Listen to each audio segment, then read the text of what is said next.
Partagez également cette vidéo avec vos amis et vos proches, et activez les notifications de publication pour ne pas manquer nos futures vidéos. Merci de le faire. Installez-vous confortablement et détendez-vous alors que nous plongeons dans l'histoire. La cuisine était silencieuse, à l'exception du doux cliquetis de la cuillère de Flora qui remuait une casserole de flocons d'avoine sur la cuisinière. L'arôme de cannelle remplissait l'espace, se mêlant à l'odeur du pain frais qu'elle avait cuit la veille. La lumière du soleil filtrait à travers les rideaux de voile crème, projetant des bandes dorées sur le sol propre. Flora se déplaçait avec une grâce silencieuse, sa robe de chambre pêche pâle traînant derrière elle, alors qu'elle cherchait des bols dans le placard. Elle jeta un coup d'œil à l'horloge, 7h02. Pile à l'heure. Elle entendit les pas de Jonathan venant de l'étage. Son cœur sursauta légèrement, non pas d'excitation, mais par habitude. Il entra dans la cuisine, entièrement vêtu de son habituel costume bleu marine, le visage plongé dans son téléphone. « Bonjour », dit-elle doucement en posant son bol sur la table. « Je dois me dépêcher », marmonna-t-il sans lever les yeux. Grosse réunion. Il embrassa Emerald sur la tête alors qu'elle les rejoignait, mais ne jeta même pas un regard à Flora. À cet instant, le silence entre eux parlait plus fort que n'importe quelle dispute qu'ils aient jamais eue. Emerald, encore dans son pyjama rose, regarda entre eux en mangeant ses flocons d'avoine. « Papa, tu viens me chercher aujourd'hui » demanda-t-elle, ses grands yeux bruns pleins d'espoir. « Pas sûr, ma chérie. »« Maman te le dira » répondit vaguement Jonathan, se levant déjà pour prendre sa mallette. Flora le regarda avec un regard doux et contrôlé, son sourire figé. « Tu as oublié ton thé » dit-elle en poussant légèrement la tasse vers lui sur la table. Jonathan fit une pause, puis haussa les épaules. Pas le temps. Il sortit, son eau de Cologne flottant dans l'air comme un fantôme. La porte se referma fermement. Flora se retourna vers l'évier, le dos à sa fille, et expira lentement. Ses doigts agrippèrent le bord de l'évier tandis qu'une petite larme glissait sur sa joue. Non pas de rage ou de chagrin, mais d'épuisement. « Maman ?» La voix d'Emerald la sortit de sa transe. Flora s'essuya rapidement le visage et se retourna avec un sourire. « Oui, mon amour ? Pourquoi papa ne s'assoit plus avec nous ?» demanda la petite fille. Flora s'agenouilla à côté d'elle et écarta ses boucles. « Parfois, les gens sont trop occupés pour remarquer ce qui compte, dit-elle doucement, mais ce n'est pas grave. Nous prenons toujours le petit déjeuner ensemble. » Emerald sourit faiblement. Flora la serra contre elle, les yeux lointains, sachant déjà que quelque chose dans son mariage était en train de changer, et qu'elle ne pouvait plus faire semblant de ne pas le sentir. Le soleil du vendredi après-midi projetait des ombres douces sur le parking de l'école alors que Flora attendait près de la grille, ses yeux scrutant la foule familière de parents.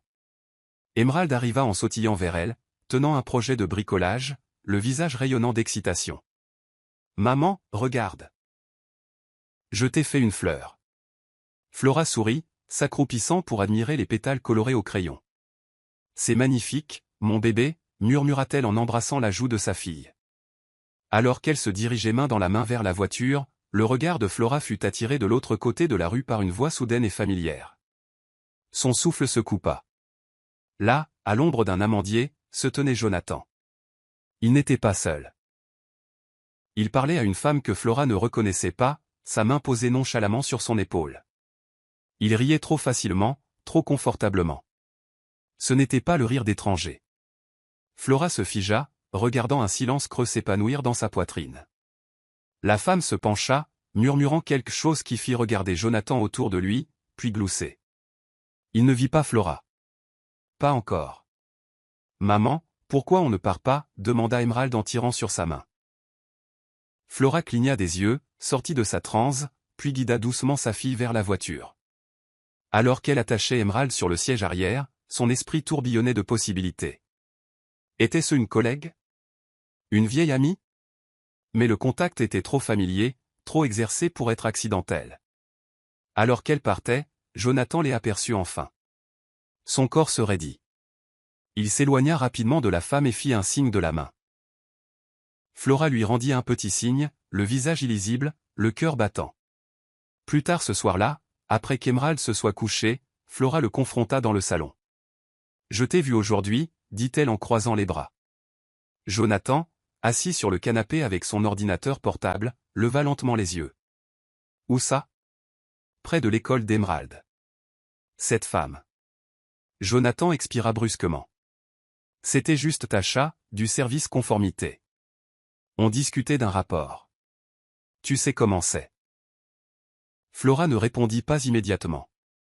Ses yeux se plissèrent légèrement.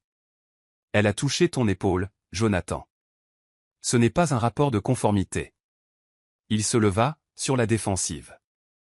Tu m'accuses de quelque chose maintenant? Je suis fatigué, Flora.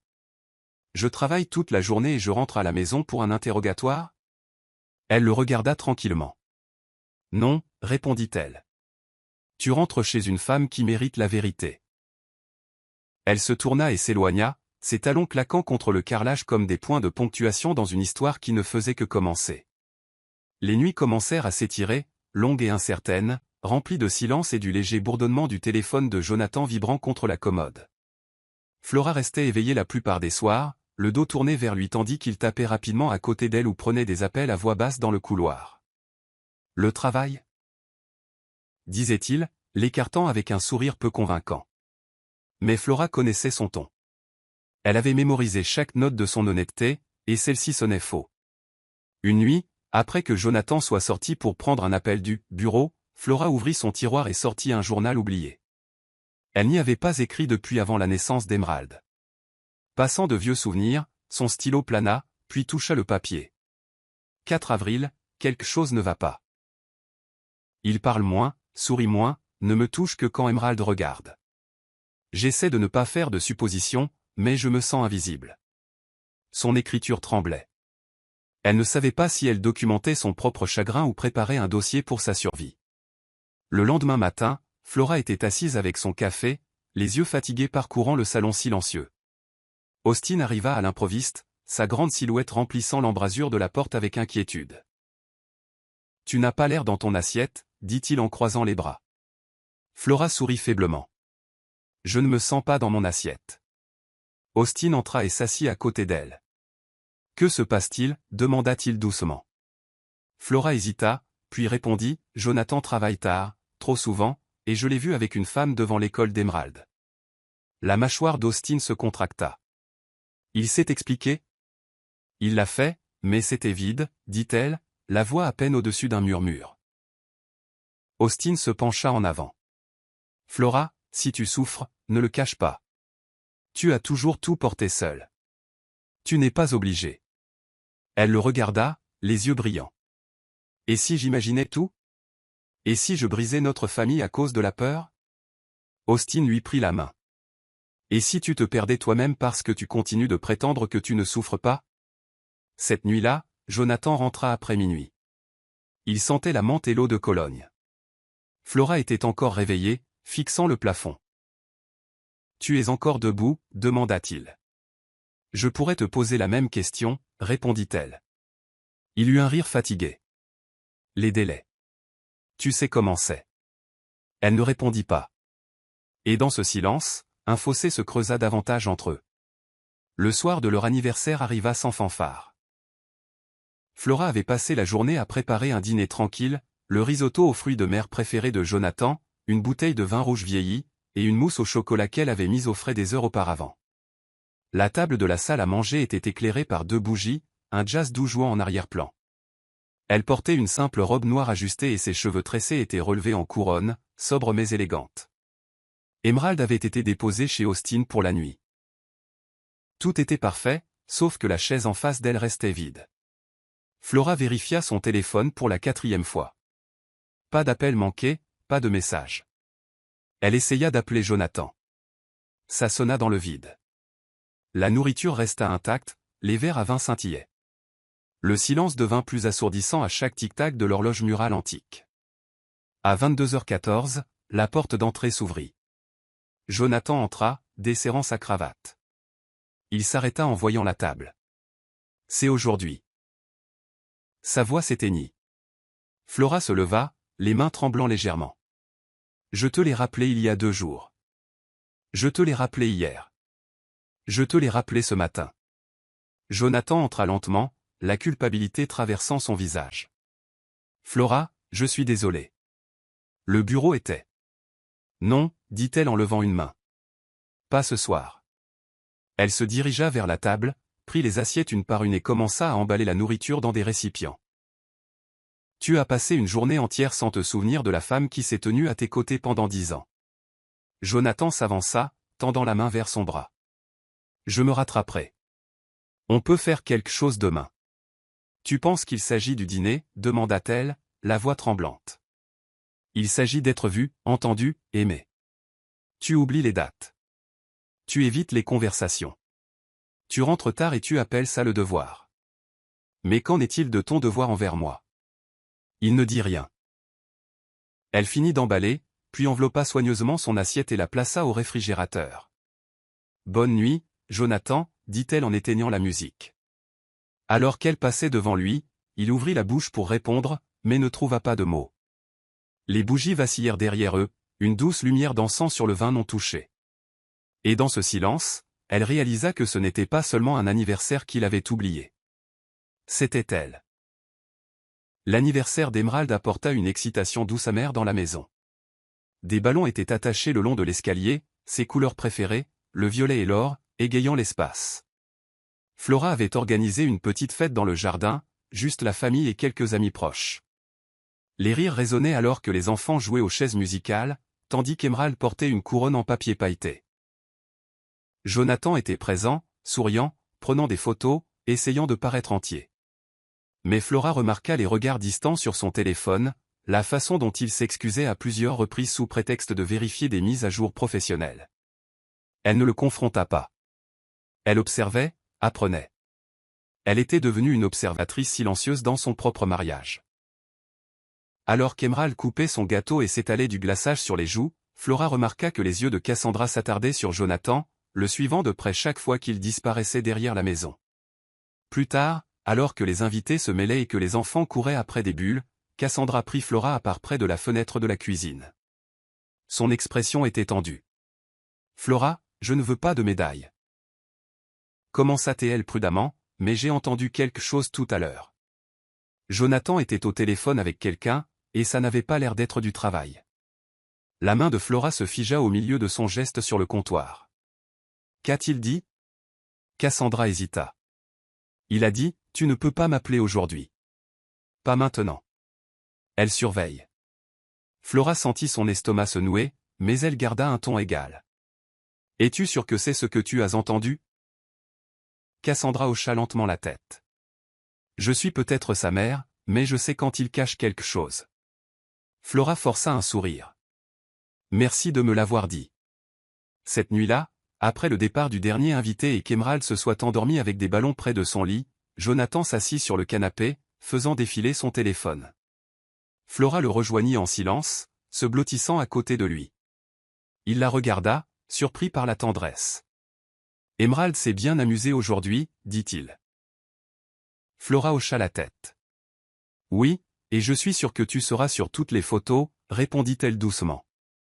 Jonathan gloussa, puis se pencha pour l'embrasser sur le front. Merci d'avoir fait tout ça. Flora sourit. Bien sûr, elle mérite le meilleur. Mais son esprit s'attarda sur les mots de Cassandra. Elle surveille. Oui, elle surveillait. Le lendemain matin, Flora décida qu'elle avait besoin de clarté, le genre de clarté qui ne venait pas de l'espionnage ou des suppositions. Elle traversa la ville en voiture pour se rendre chez sa tante Nika, un bungalow tranquille entouré de buissons d'hibiscus luxuriants et de l'odeur de la vieille sagesse. Tante Nika était assise sur son porche, épluchant des oranges avec un petit couteau d'office quand Flora arriva. « Tu n'as pas appelé ?» dit la femme plus âgée en connaissance de cause, ses yeux vifs étudiant le visage de Flora. « Je ne voulais pas trop réfléchir », répondit Flora en la serrant fort dans ses bras. Elles restèrent assises en silence un moment, la brise transportant les sons lointains de la musique gospel d'un voisin. Nika demanda finalement, « Depuis combien de temps ressens-tu cette douleur ?» Flora regarda le bougainvillier et murmura, « Depuis trop longtemps. » Mais maintenant, c'est plus fort. Nika lui tendit une tranche d'orange. « N'ignore pas ce que ton silence essaie de crier. » La gorge de Flora se serra. Il est différent, froid, secret. J'ai l'impression de dormir à côté d'un étranger, et pire encore, je pense qu'il protège quelqu'un d'autre dans mon dos. Nika ne sia pas, a-t-il avoué? Non, dit Flora, mais j'ai vu quelque chose, et sa mère a entendu des choses. Nika croisa les mains sur ses genoux, puis écouta attentivement. Mon enfant, les hommes mentent, les schémas ne mentent pas, Flora baissa les yeux, des larmes piquant ses yeux. Mais je ne veux pas détruire ma maison sur la base de soupçons. Nika se pencha, lui saisissant la main. Alors ne le fais pas. Ne la détruis pas, découvre-la. Et si elle s'effondre, sache qu'elle n'a jamais été construite sur la vérité au départ. Flora éclata en sanglots, ses larmes tombant sur ses genoux. Comment commencer, murmura-t-elle. Avec les yeux ouverts et la peur derrière toi, dit doucement Nika. Tu es une femme de grâce, Flora. Tu ne confrontes pas avec le bruit, tu confrontes avec la vérité. Mais d'abord, rassemble-la. Flora essuya ses yeux, sentant quelque chose d'inhabituel dans sa poitrine, de la résolution. Alors je trouverai la vérité, dit-elle, toute la vérité. Et alors qu'elle se levait pour partir, l'air sembla changer, comme si même le vent avait entendu son vœu. Le week-end suivant, pendant que Jonathan était sous la douche et qu'Emerald jouait avec ses jouets, Flora nettoya le salon avec un plan silencieux en tête. Le téléphone de Jonathan était posé sans surveillance sur la coudoir. Il vibra une fois. Flora y jeta un coup d'œil, non pas par intention, mais parce que le nom qui s'afficha sur l'écran disait seulement « J ». Son souffle se coupa. Elle ne le toucha pas immédiatement. Au lieu de cela, elle appela Emerald et lui demanda gentiment « Voudrais-tu jouer à un jeu sur le téléphone de papa ?» Emerald sourit et courut le prendre.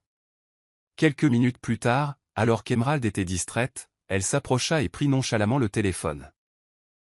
Ses mains tremblaient en ouvrant les messages. Les discussions les plus récentes étaient propres, trop propres, presque stériles. Mais en accédant à la synchronisation cloud et en faisant défiler les messages archivés, des fragments firent surface. L'un d'eux disait « Tu es la seule chose qui rend cette folie supportable.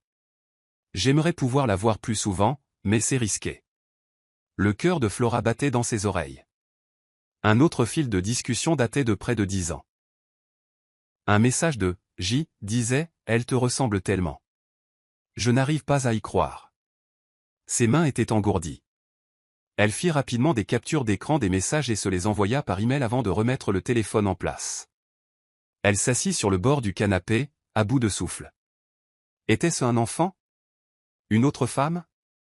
Les implications lui retournèrent l'estomac. Quand Jonathan sortit, une serviette drapée sur son épaule, il la salua avec un « Tout va bien » décontracté.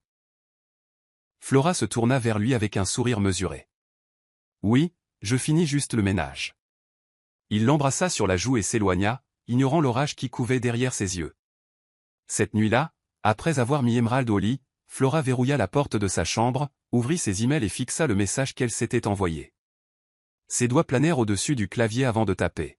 « Austin, j'ai besoin de toi. Il faut qu'on parle. » Elle appuya sur « Envoyer ». Puis elle ferma son ordinateur portable et s'allongea, le ventilateur vrombissant au-dessus d'elle comme une horloge qui égrenait les secondes jusqu'à la fin de la comédie. Austin retrouva Flora dans un café tranquille niché derrière une librairie, le genre d'endroit qui semblait offrir une sécurité dans l'odeur des grains de café torréfiés et des livres de poche vieillis. Elle lui tendit son téléphone avec les captures d'écran ouvertes. Ses sourcils se froncèrent en lisant. « Alors il a un enfant » marmonna Austin, la mâchoire se contractant. « Et ce n'est pas le tien. » Flora sirota son thé avec des mains tremblantes. Le message dit qu'elle lui ressemble. C'était il y a 10 ans. Emerald a 8 ans.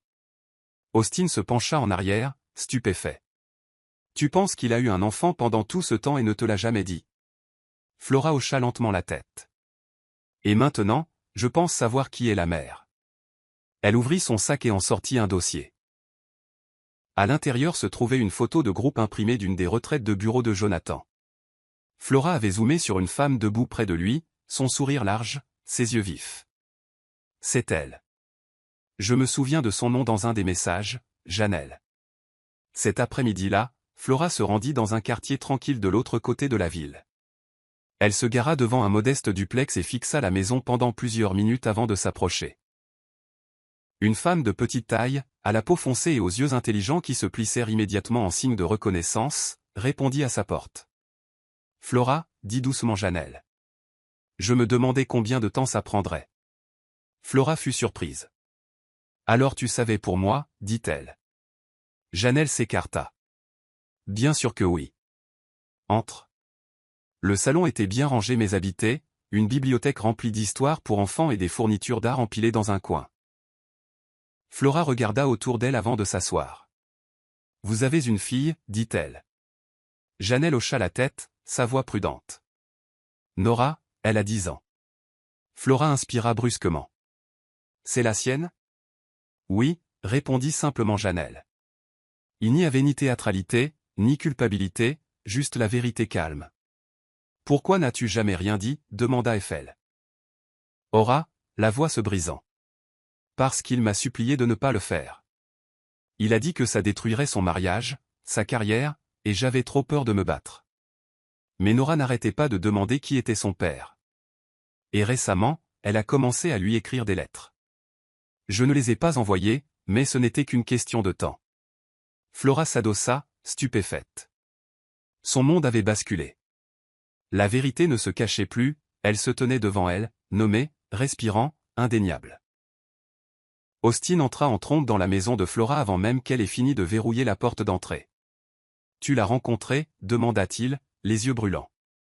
Flora hocha la tête, jetant son sac à main sur le canapé. « Oui, elle s'appelle Janelle, et la fille, Nora, est celle de Jonathan. Elle a 10 ans. » Austin se passa la main sur le visage, faisant les 100 pas, disant, « Flora. Ça veut dire que pendant que tu planifiais ton mariage, il cachait un enfant ?» Elle hocha de nouveau la tête, plus lentement cette fois, le poids de la vérité s'enfonçant dans ses os. J'ai vu sa photo. Nora a exactement les yeux de Jonathan. Austin s'assit, stupéfait. Tu as porté ça toute seule? Flora déglutit difficilement. J'avais besoin d'être sûre. J'avais besoin de le voir de mes propres yeux. Il secoua la tête. Ce n'est pas quelque chose que tu dois porter seule. Il vous a manipulé toutes les deux, et il ne sait même pas que tu sais. Il le saura, murmura-t-elle, mais pas tout de suite. Pas avant que le moment soit venu. Austin la regarda, l'inquiétude adoucissant son expression. Tu prépares quelque chose, n'est-ce pas? Flora croisa son regard avec un feu silencieux. Je ne suis pas le genre de femme qui crie ou qui jette des objets. Mais je ne le laisserai pas s'en tirer sans rien. Austin s'approcha. Dis-moi ce dont tu as besoin. Flora expira, les larmes menaçant de couler. J'ai besoin que tu protèges Emerald. Quand ça éclatera, ça pourrait tout secouer. Elle ne doit pas souffrir pour ses péchés. Austin hocha solennellement la tête. Quoi que tu aies besoin, je suis là. Il la prit dans ses bras, son visage enfoui dans son épaule. Pour la première fois depuis des semaines, elle se permit de pleurer librement, de douleur, de soulagement et d'une force naissante qu'elle ne savait pas posséder. Quand ils se séparèrent, Austin ajouta. Tu es plus forte que toutes les femmes que je connais, Flora. Et le moment venu, il ne le verra même pas venir. Flora essuya ses yeux, sa voix d'acier. Il ne le verra pas. Mais quand il le fera, il saura que c'est la pitié qui m'a gardé silencieuse si longtemps. Une semaine plus tard, Flora arriva à sa boutique juste avant l'ouverture. Le bourdonnement silencieux du ventilateur de plafond et le doux cliquetis des plateaux à bijoux lui apportèrent une petite mesure de paix. Elle vérifiait le stock quand son assistante entra, tenant une enveloppe blanche unie. On a laissé ça à la porte d'entrée, dit-elle. Flora la prit. Son nom était griffonné sur le devant d'une écriture inconnue. Elle ouvrit la lettre, ses mains s'immobilisant. À l'intérieur se trouvait une seule feuille de papier ligné, manuscrite à l'encre bleue. Je n'ai jamais voulu ruiner votre mariage. Mais vous méritez de savoir que vous n'élevez qu'un de ses enfants. Nora n'est plus un secret. Elle veut le connaître. J'ai pensé que vous devriez l'entendre de ma part, pas de la sienne. Il n'y avait pas de signature, juste une photo pliée à l'intérieur, Nora, debout à côté d'un gâteau d'anniversaire, tenant une carte qui disait « Pour papa ». Flora s'assit, la boutique s'estompant autour d'elle. Ses yeux restèrent fixés sur la lettre. Elle pouvait sentir l'honnêteté qui s'en dégageait. Il n'y avait ni malice, ni tentative de se vanter ou de blesser, juste une mère essayant de libérer sa fille des mensonges. Ses doigts effleurèrent de nouveau la photo, s'attardant sur le visage de l'enfant. La ressemblance était troublante, l'expression de Jonathan, son menton, même la subtile inclinaison des yeux. Elle comprit soudain ce qu'était vraiment cette lettre, pas seulement une confirmation, mais une confrontation. Un moment exigeant une action. Son téléphone vibra, c'était Jonathan, lui envoyant un message pour dire qu'il serait peut-être en retard ce soir-là. Elle ne répondit pas. Au lieu de cela, elle ouvrit son tiroir et y plaça la lettre, la verrouillant. Puis elle sortit une feuille de papier vierge et commença à écrire, date, conversation, schéma. Si elle devait le confronter, ce ne serait pas de manière émotionnelle. Ce serait indéniable. Sa douleur ne serait pas bruyante, mais elle serait la vérité. Et la vérité, une fois révélée, serait la coupure la plus nette qu'il n'ait jamais attendue. Ce soir-là, après avoir fermé sa boutique et être rentrée chez elle sous un ciel lavande silencieux, Flora était assise dans sa chambre avec la photo de Nora à la main. Elle l'avait regardée au moins 30 fois depuis qu'elle l'avait reçue. Mais maintenant, avec la maison silencieuse et Emerald couchée, l'impact était différent. Les yeux de la fillette reflétaient précisément ceux de Jonathan, ses yeux profonds et observateurs qui avaient autrefois donné à Flora un sentiment de sécurité. Et maintenant, il la regardait depuis un autre enfant. Elle posa la photo à côté d'un portrait encadré de Jonathan et Emerald sur la commode et sentit sa gorge se nouer. Le contraste était insupportable. Elle traça l'image de Nora avec un doigt, se murmurant, elle n'a pas demandé à naître dans tout ça. Ni Emerald. Mais elles méritent toutes les deux la vérité. Pour la première fois, sa colère n'était pas brûlante. Elle était froide, calculatrice et contenue. Plus tard dans la nuit, Jonathan s'assit à côté d'elle dans le lit, faisant défiler son téléphone. « Tu as été silencieuse dernièrement », dit-il sans lever les yeux. Flora garda son regard fixé sur le plafond. « J'ai eu beaucoup de choses en tête. » Il se tourna, plissant légèrement les yeux. « Quelque chose ne va pas ?» Elle se tourna enfin vers lui, l'expression neutre. « Crois-tu que les gens peuvent si bien mentir qu'ils finissent par croire que c'est la vérité ?» Jonathan s'agita mal à l'aise. « C'est une question étrange. » D'où ça vient? Flora offrit un faible sourire. Juste quelque chose que j'ai lu. Il rit nerveusement. Eh bien, quiconque vit comme ça devrait faire attention. Les mensonges finissent toujours par se défaire. Elle hocha lentement la tête. En effet. Sa voix flotta dans l'air, sans ciller, tandis qu'il retournait à son écran, ignorant que le dénouement avait déjà commencé. Flora referma le tiroir, la photo bien cachée à l'intérieur. Elle n'avait plus besoin de réponse de sa part. Elle savait déjà. Le lendemain matin, Flora contacta un détective privé discret recommandé par l'un de ses riches clients. Son nom était Monsieur Bakary, un homme plus âgé aux yeux vifs et à la réputation de découvrir ce que les autres enterraient profondément. Ils se rencontrèrent dans un restaurant tranquille en périphérie de la ville. « Que cherchons-nous à confirmer exactement, Madame Jonathan ?» demanda-t-il, carnet de notes en main. « La paternité » répondit Flora sans embâche. « Je veux une preuve irréfutable que l'enfant nommé Nora est la fille de mon mari. » Monsieur Bakary haussa un sourcil. « Un test ADN ?» Elle hocha la tête. « Je sais déjà que c'est vrai, mais je veux des preuves qui parleront d'elles-mêmes le moment venu. Je ne vais pas le confronter avec des émotions. Je veux des faits. » Monsieur Bakary écrivit quelque chose. « Avez-vous les coordonnées de la mère ? » « Oui. » « Je vous donnerai ce dont vous avez besoin, » dit-elle en lui glissant un papier avec l'adresse de Janelle. « J'aurai aussi besoin que vous surveilliez les appels et la localisation de Jonathan pendant les prochaines semaines. Je veux un rapport complet. » Discrètement. Quand elle rentra chez elle ce soir-là, Jonathan était dans le salon, regardant un match avec un verre à la main. Il leva brièvement les yeux. « Eh, chérie, tu es rentrée tard. » Flora s'approcha et l'embrassa sur la joue. « J'ai dû faire quelques courses, » répondit-elle doucement. « Tu as mangé ? » « J'ai pris quelque chose plus tôt, » répondit-il. « Tu veux t'asseoir avec moi ?» Flora sourit faiblement. Dans un instant. Elle monta à l'étage, ses mouvements posés. Elle s'assit près de sa fenêtre, journal ouvert, et commença à documenter chaque étape.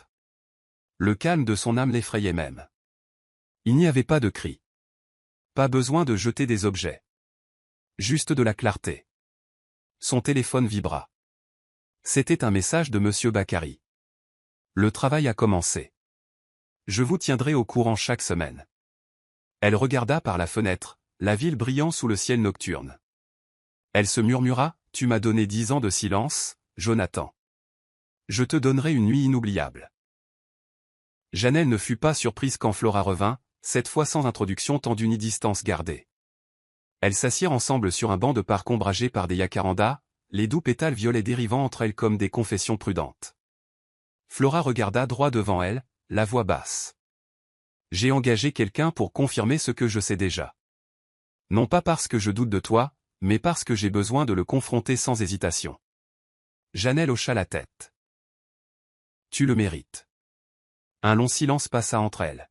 « Nora demande souvent de ses nouvelles », demanda tranquillement Flora. Les yeux de Janelle s'adoucirent. « Chaque semaine. Surtout quand elle voit ses camarades de classe avec leur père. Je lui ai toujours dit qu'il n'était pas prêt, mais maintenant elle commence à penser que peut-être ce n'est pas assez. » La poitrine de Flora se serra. Elle l'est. Elle l'a toujours été. Ce n'est pas sa honte à porter. Janelle baissa les yeux sur ses mains. « Je n'ai jamais voulu te faire de mal, Flora. Je n'ai rien prévu de tout ça. J'étais jeune. Il a dit que c'était fini avec toi, que tu étais distante, qu'il ne voulait pas te briser le cœur. » Flora eut un rire amer.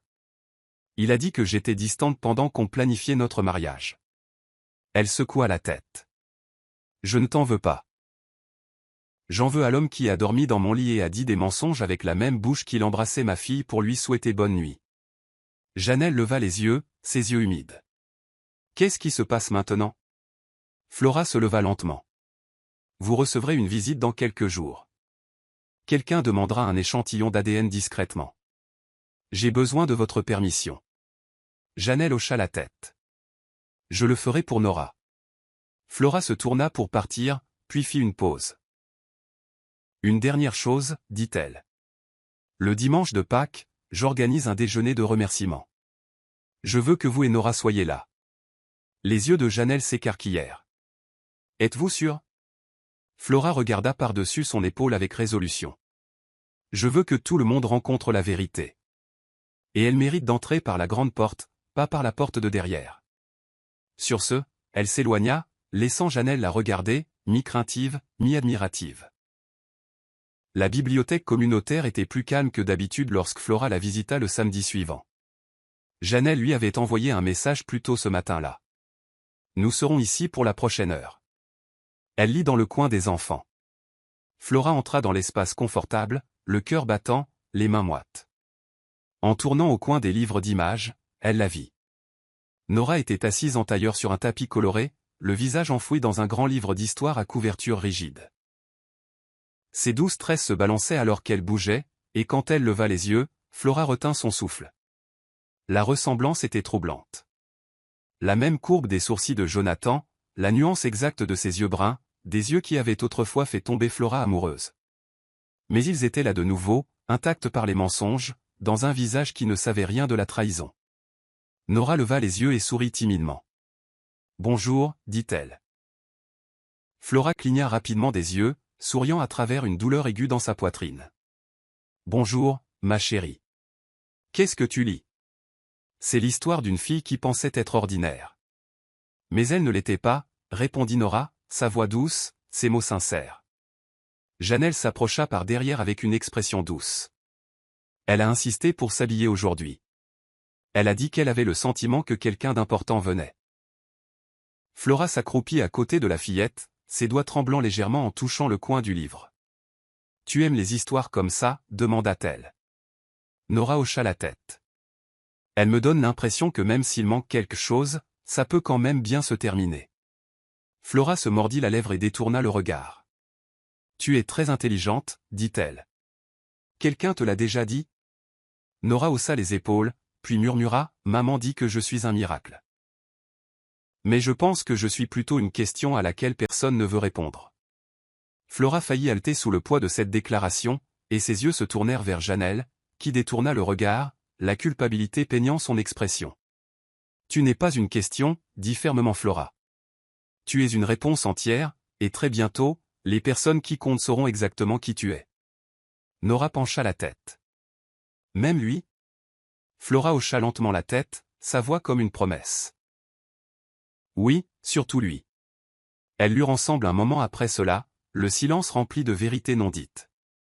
En partant, Flora jeta un dernier regard à la petite fille née de la tromperie, mais qui était devenue le centre du règlement de compte à venir. Jonathan était assis à la table de la salle à manger le soir suivant, fixant un repas à moitié mangé tandis que Flora chargeait la vaisselle dans l'évier. Le silence entre eux n'était pas nouveau, mais il était plus profond maintenant, comme si un courant silencieux se déplaçait sous la surface de chaque mot, de chaque regard. « Tu es différente dernièrement, dit-il finalement, tapotant sa fourchette contre le bord de son assiette. Pas en colère, pas froide, juste silencieuse. Flora rinça lentement une assiette, puis répondit, silencieuse ne veut pas dire aveugle, Jonathan. Il fit une pause, surpris. C'est censé signifier quelque chose? Elle se tourna, s'essuyant les mains avec une serviette. C'est à toi de me le dire. Jonathan s'agita mal à l'aise sur sa chaise. C'est à propos du travail? Parce que j'ai été très pris dernièrement. Non, l'interrompit-elle. C'est à propos de la vérité, et de l'espace entre ce que nous disons et ce que nous vivons. Cet espace est devenu très large dans cette maison. Il ouvrit la bouche, puis la referma. Quelque chose dans ses yeux l'énervait. Ce n'était pas de la rage, c'était de la connaissance. Plus tard dans la nuit, alors que Flora pliait du linge dans la chambre, Jonathan se tint à la porte, la regardant. « Tu ne m'as pas touché depuis des semaines, dit-il tranquillement. » Elle continua de plier un chemisier. L'intimité exige l'honnêteté. Je ne me sens plus en sécurité là où la vérité est absente. Flora, s'il te plaît, ne fais pas de suppositions, dit-il en s'approchant d'elle. Je n'ai jamais cessé de t'aimer. Elle posa le chemisier plié et le regarda droit dans les yeux. Alors prouve-le. Dis-moi quelque chose de vrai. Quelque chose que tu as caché. Jonathan hésita, ses lèvres s'entr'ouvrant, puis se refermant. Il n'y a rien, murmura-t-il. Flora sourit finement, la douleur vacillant sous la surface. Alors peut-être que nous perdons tous les deux notre temps. Elle passa devant lui, son épaule effleurant la sienne en sortant de la pièce. Il resta immobile, pris entre l'envie de mentir à nouveau et la culpabilité lancinante que peut-être, juste peut-être, il l'avait déjà perdue. À cet instant, Jonathan sentit que sa façade soigneusement construite s'effritait, et cela le terrifia. Flora était dans la cuisine ensoleillée le lendemain matin, adressant des invitations avec une précision délibérée.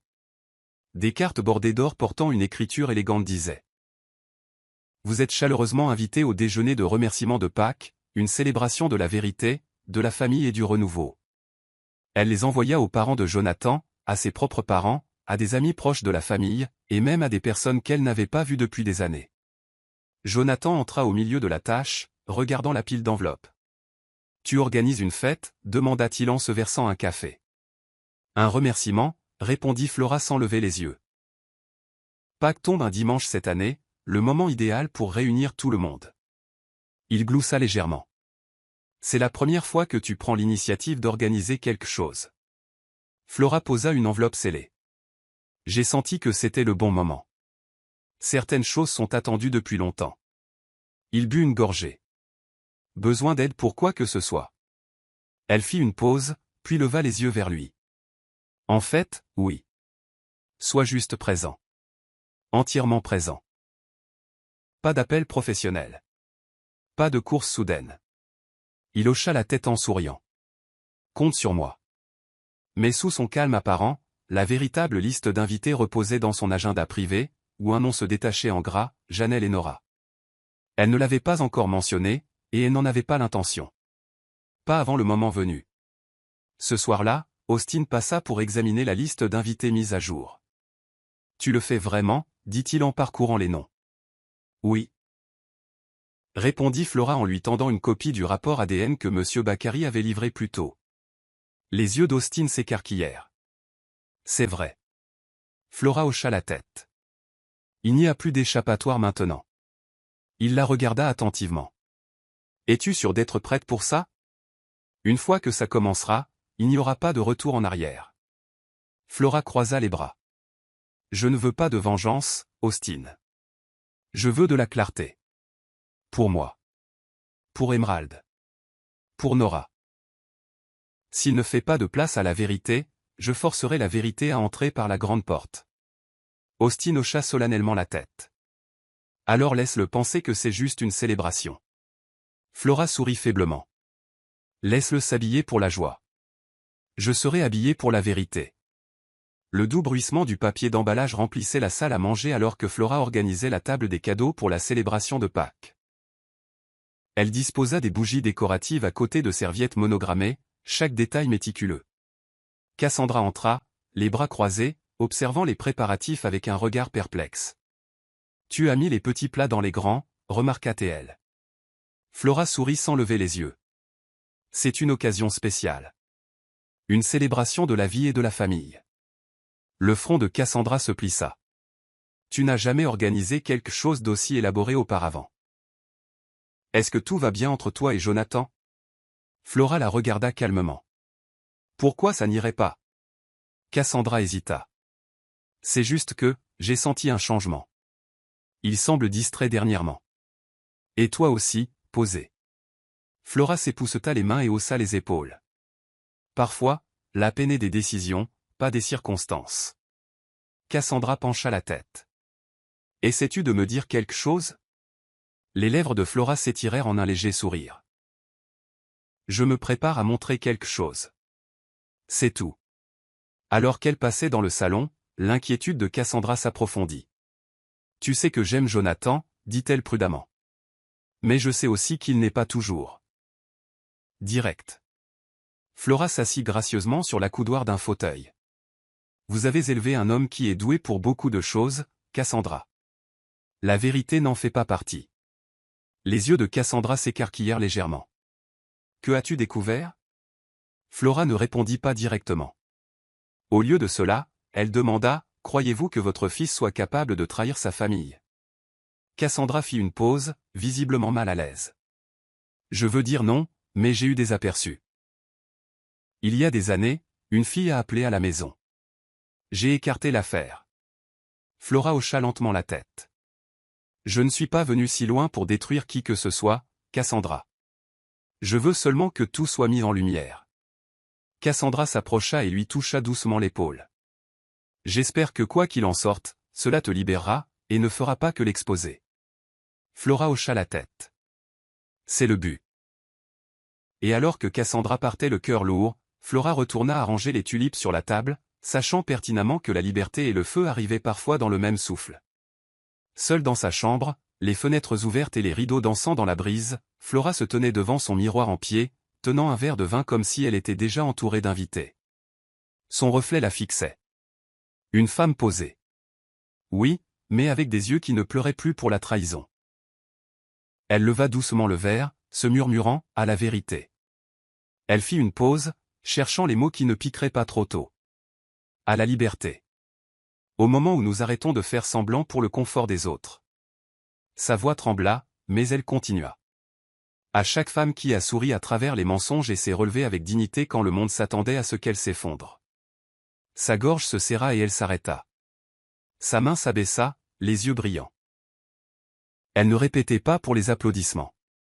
Elle répétait pour rester debout. La porte grinça et Emerald jeta un coup d'œil à l'intérieur. « Maman, qu'est-ce que tu fais ?» Flora se tourna rapidement, cachant le verre derrière elle. « Je répète juste un petit discours pour dimanche, » dit-elle chaleureusement. Emerald entra et la serra autour de la taille. « Tu ressembles à une reine.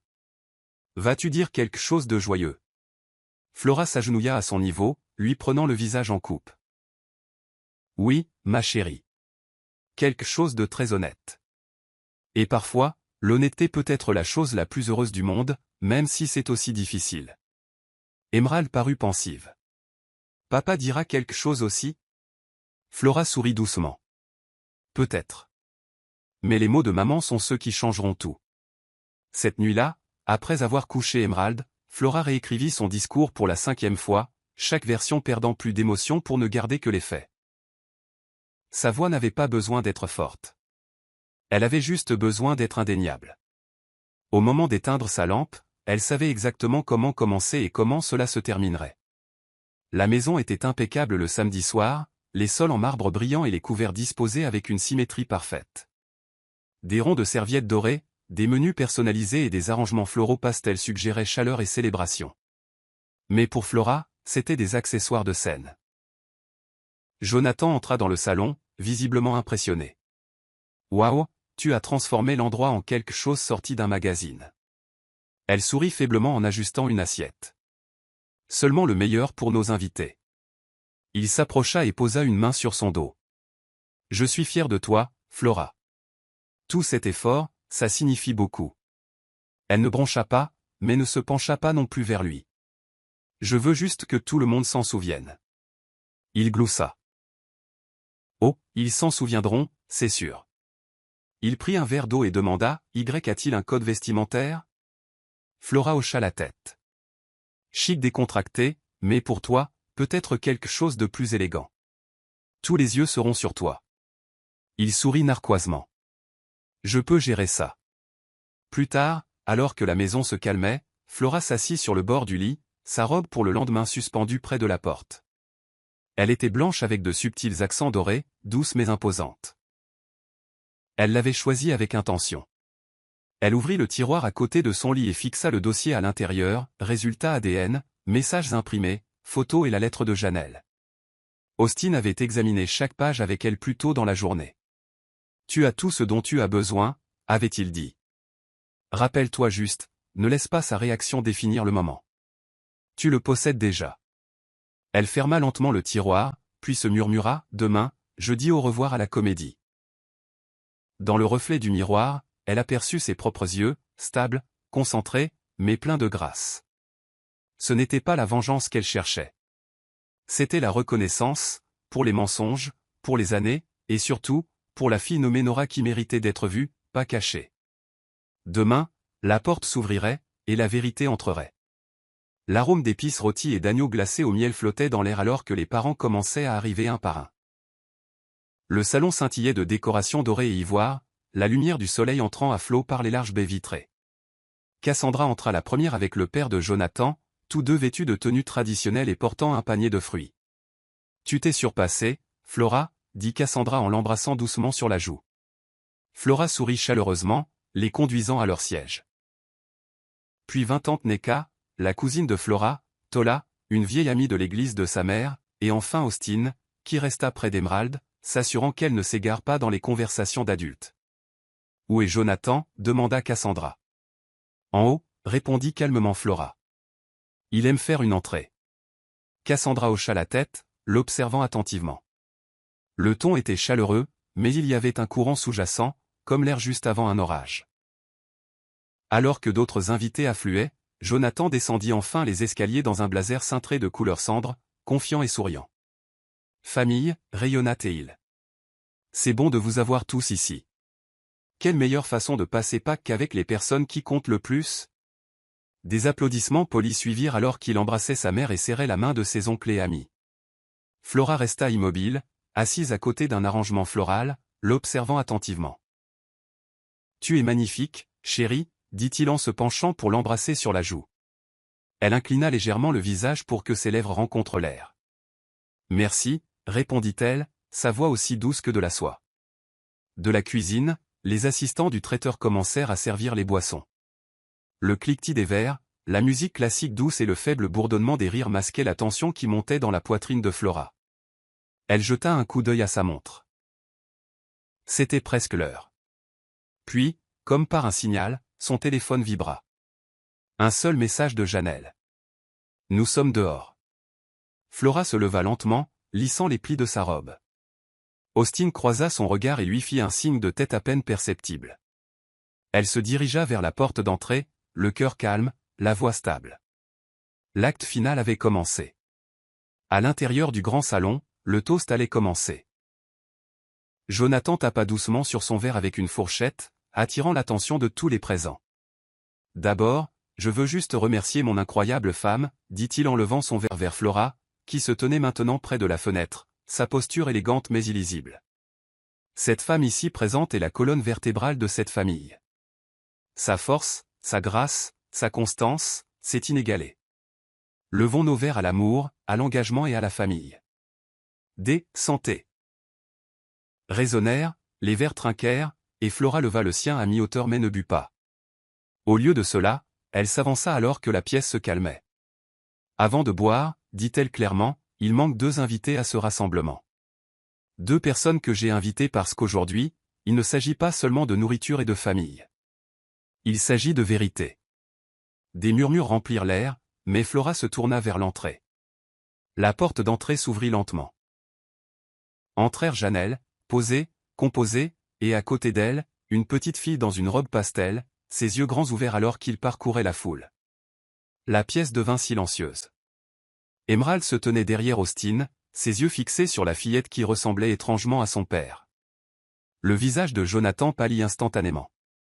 Sa main s'abaissa, le verre tremblant légèrement alors qu'il murmurait « Qu'est-ce que c'est que ça ?»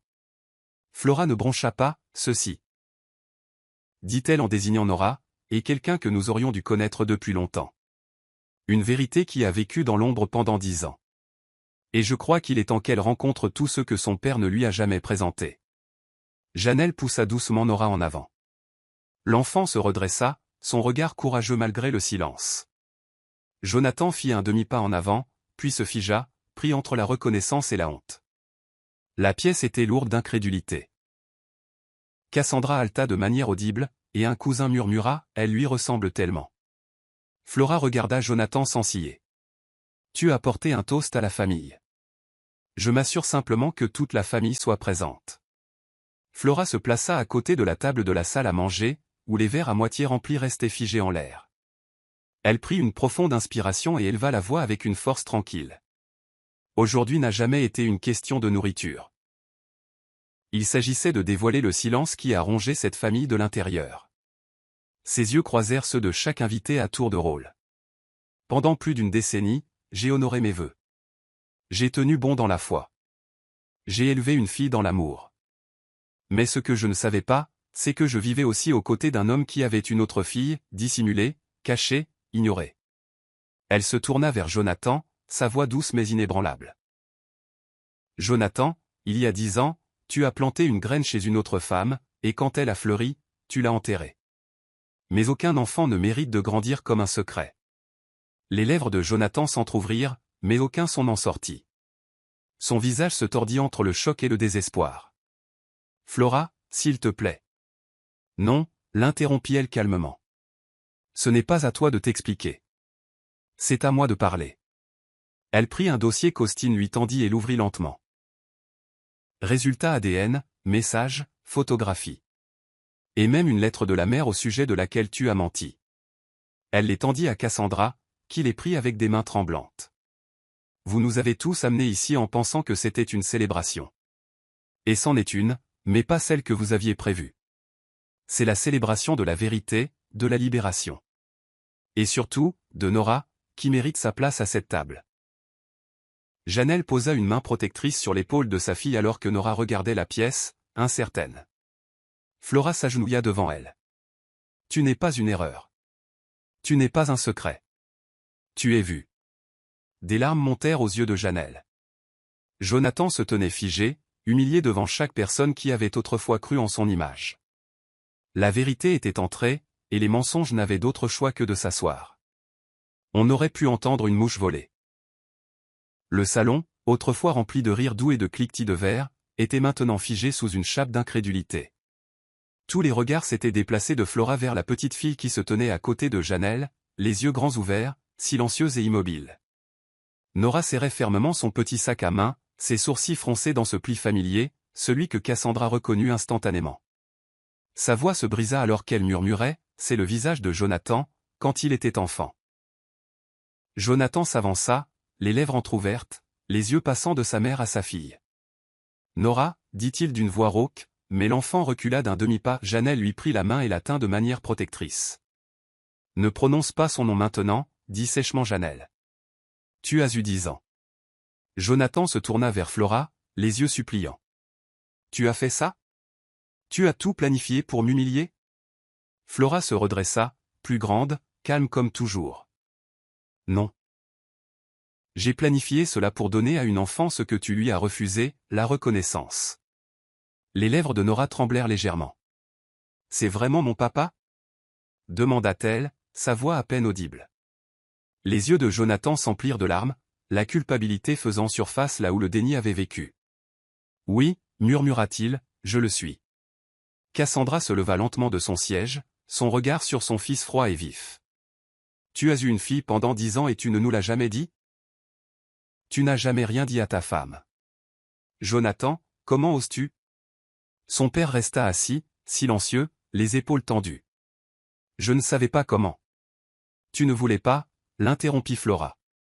Tu savais. Tu t'en fichais, jusqu'à ce que ça te coûte ton image. Quelques invités commencèrent à murmurer, leur regard passant des photos que Flora avait exposées à l'enfant qui était maintenant visiblement secoué. Emerald, debout à côté d'Austin, murmura, elle me ressemble aussi. La poitrine de Flora se serra. C'était vrai. 2 filles, demi-sœurs, vivant 2 vérités différentes à l'ombre du mensonge d'un seul homme. Flora se dirigea vers le centre de la pièce, posa légèrement une main sur le dos du fauteuil de Nora et se tourna pour faire face aux invités, sa voix stable, inébranlable. Je voulais que vous sachiez tous la vérité, non pas pour le faire honte, dit-elle, mais pour me libérer. J'ai porté le poids d'un mariage qui semblait entier, mais qui était fracturé depuis ses fondations. Et pendant qu'il faisait semblant, je saignais en silence. Elle leva le résultat ADN. Ce n'est pas de la vengeance. C'est de la restauration, pour moi, pour Emerald, et pour l'enfant qui se tient ici, qui n'a jamais demandé à être caché. Jonathan s'agita mal à l'aise, se frottant les tempes. Tu aurais pu me le dire en privé. On aurait pu arranger ça à huis clos. Flora pencha la tête. Les dommages n'ont jamais été privés. Tu as bafoué nos vœux publiquement avec chaque mensonge que tu as couvert. Alors la vérité mérite la lumière du jour. Cassandra s'avança, sa voix plus forte. Tu as eu une fille et tu lui as refusé ton nom, tu lui as refusé cette famille. Réalises-tu ce que cela dit de toi? Jonathan tenta de répondre, mais son père se leva et leva une main. Ne parle pas, son ton était calme mais ferme. Ce n'est pas le fils que j'ai élevé. Janelle s'éclaircit la gorge. Je me suis tue parce que je ne voulais pas détruire ce que vous aviez. Mais votre fille a commencé à poser des questions que je ne pouvais plus esquiver. Alors je suis venu voir Flora, non pas parce que je voulais le chaos, mais parce qu'elle méritait la vérité. Et Nora aussi. Flora regarda son mari une dernière fois. Je t'ai donné l'occasion de tout avouer. Tu as choisi le confort de la tromperie. Mais aujourd'hui, tu as perdu le pouvoir de te cacher.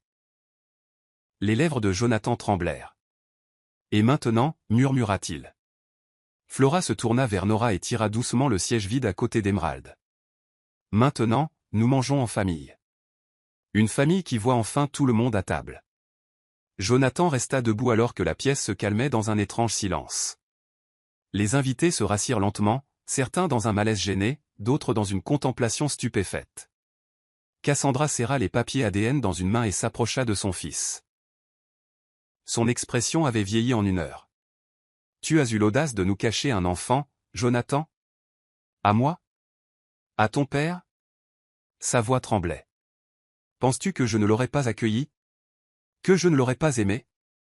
Tu as tourné en dérision le nom de cette famille. Jonathan recula légèrement. Maman, j'avais peur. Je pensais que... Non, cingla-t-elle. Tu n'as pensé qu'à toi. Tu as volé à cette fille son identité et à ta femme sa dignité. Le père de Jonathan la rejoignit, son ton sombre. Je t'ai mieux éduqué. Mais je vois maintenant que tu as choisi ton propre chemin. Et c'est un chemin de lâcheté. Flora détourna le regard alors que Cassandra se tournait vers elle. Tu ne nous devais pas ça. Mais merci d'avoir dit la vérité, même quand ce n'était pas à toi de la porter. Les lèvres de Flora tremblèrent, mais elle hocha la tête. Je l'ai fait pour les filles. Elle mérite la clarté, même si elle est venue enveloppée de douleur. Janelle était assise à côté de Nora, lui essuyant les joues alors que la fillette se penchait prudemment vers Emerald, qui sourit timidement en retour. Austin se tenait à côté des enfants, une main reposant de manière protectrice sur le dos du fauteuil de Nora. La vérité brise, mais elle construit aussi, dit-il fermement. Ceci, c'est le début de quelque chose de mieux. Jonathan s'effondra sur une chaise, enfouissant son visage dans ses mains. Je ne voulais pas que ça arrive. Flora le regarda une dernière fois. Mais c'est arrivé. Et ne rien vouloir dire ne rend pas la chose juste. La célébration de Pâques s'était transformée en un règlement de compte. Et alors que la nourriture était enfin servie, personne ne leva son verre. La table était pleine, mais le silence était plus fort que n'importe quelle prière. Le bruit des couverts et les conversations à demi-mot s'estompèrent finalement alors que Flora se levait tranquillement de table. Le repas était terminé, mais la tempête venait de passer, laissant derrière elle une dignité éparpillée et un silence brisé. Elle se dirigea vers le couloir où attendait son sac à main et son manteau, ses mouvements gracieux mais résolus. Austin la suivit de près avec Emerald, tandis que tante Neka s'avança sans un mot et embrassa le front de Flora. Jonathan se leva lentement, sentant le changement, sentant quelque chose de final dans l'air. « Flora, attends, dit-il, la voix sèche. On doit parler. » Seule. Flora se tourna pour lui faire face. « On a eu des années pour parler. Tu les as utilisées pour mentir. » Il fit un pas de plus. « S'il te plaît, ne pars pas comme ça. Pas avec tout le monde qui regarde. » Elle laissa échapper un léger souffle. « Je ne pars pas dans la honte, Jonathan. Je pars dans la vérité. » Emerald tenait fermement la main de Flora. « Maman, on rentre à la maison. » Flora s'agenouilla à côté de sa fille. « On va quelque part de paisible, mon bébé. Quelque part où la vérité ne pèse pas. » Cassandra s'approcha d'eux, les larmes aux yeux. « Où irez-vous » demanda-t-elle doucement. Flora la regarda, calme et posée. « Austin nous a offert sa maison, juste pour un temps. » Les poings de Jonathan se serrèrent. « Alors c'est ça, marmonna-t-il. Tu me détruis et tu pars sous les applaudissements ?» Flora plissa les yeux. « Tu t'es détruit toi-même. J'ai juste ouvert la fenêtre et laissé tout le monde voir. » Elle embrassa le front d'Emerald, prit son manteau d'Austin et se tourna vers la porte. Les invités se tenaient en silence alors qu'elle passait. Et pendant un instant, tout ce qu'on pouvait entendre, c'était ses pas sur le sol en marbre. Janelle hocha respectueusement la tête au passage de Flora. Et Nora fit un petit signe de la main, que Flora lui rendit avec un tendre sourire. Puis elle sortit dans l'air frais du soir, libre, pour la première fois depuis des années. Lama. Ek. Le papier disait, « Je ne m'attends pas à ce que tu me pardonnes, mais merci d'avoir fait ce que je n'ai jamais eu le courage de faire. Jonathan. » Le chèque correspondait à la moitié de la facture de Matteo. Nathan sourit. Jonathan ne lui devait rien, mais il avait compris. Les autres? Il n'a plus jamais eu de leurs nouvelles. Pas pour son anniversaire. Pas pour Noël. Pas même lorsque son père a subi une intervention chirurgicale plus tard cette année-là. Il ne l'a appris que par la publication Facebook d'un cousin éloigné. Et vous savez quoi? Tant mieux. Ils avaient enfin appris ce que c'était que de vivre sans lui. Et il avait enfin appris à vivre sans eux. On dit que les liens du sang sont plus forts que tout. Mais on oublie la deuxième partie de cette citation. C'est le sang de l'alliance qui est plus épais que l'eau de la matrice. En d'autres termes, la loyauté choisie compte plus que l'ADN partagé. Et Nathan l'a finalement appris à ses dépens. La dernière fois que Nathan a vu les visages de sa famille, c'est le jour où il a quitté cette maison avec un dossier à la main et le feu au cœur. Depuis, pas un mot. Et ce silence, autrefois, il le ressentait comme une punition. Maintenant, il le ressentait comme de l'air. Il y a quelques semaines, il a rencontré quelqu'un de son ancienne ville, une fille avec qui il était au lycée. Elle l'a reconnu à la caisse du magasin de bricolage. « Et, n'étiez-vous pas le frère de Cynthia » a-t-elle demandé. Il a fait une pause et a souri. « Non. Juste comme ça. Sans honte. Sans hésitation. Parce qu'il n'était plus le frère de Cynthia. Il n'était pas le bon fils. Il n'était pas la banque. Il n'était pas le gars qui se présentait quand tout le monde disparaissait. Il était lui-même. Et pour la première fois en 32 ans, c'était suffisant. Il pensait qu'il ne survivrait pas sans eux. Qu'il reviendrait en rampant. Qu'il avait besoin de leur version de l'amour. Leur manœuvre de culpabilisation déguisée en inquiétude. Leur contrôle déguisé en proximité. Ils avaient tort. Ils n'avaient pas besoin de dîner du dimanche où ils s'asseyaient en silence pendant qu'ils se portaient des toasts à eux-mêmes. Ils n'avaient pas besoin d'appels qui n'étaient en réalité que des prétextes pour une demande. Ils n'avaient pas besoin d'expliquer à qui que ce soit pourquoi il avait changé de numéro, déménagé sans laisser d'adresse, ou ne s'était jamais présenté à Noël. Laissez-les se demander. Laissez-les mariner. Laissez-les essayer d'expliquer son absence à la famille élargie, aux voisins, à eux-mêmes. Parce qu'au fond, ils savaient. Il l'avait poussé dehors. Et pour une fois, il n'a pas supplié pour revenir. Vous voulez savoir le meilleur? Ils ont perdu leur contrôle à la seconde où il a cessé de demander de l'amour et a commencé à exiger le respect. Parce que les gens comme ça, ils vous jettent le mot « famille » à la figure comme une arme. Mais à la seconde où vous leur opposez des limites, ils vous traitent de froid, d'égoïste, de brisé. Ils n'étaient rien de tout cela. Ils n'étaient tout simplement plus à eux. Et Cynthia, elle n'a pas perdu son travail. Elle n'est pas allée en prison. Mais vous savez quoi? Elle a perdu son masque. Toute la famille savait maintenant ce qu'elle avait fait. Comment elle l'avait utilisé. Comment elle riait dans son dos tout en le saignant à blanc. Et maintenant, personne ne lui faisait confiance. Jonathan a quitté la maison.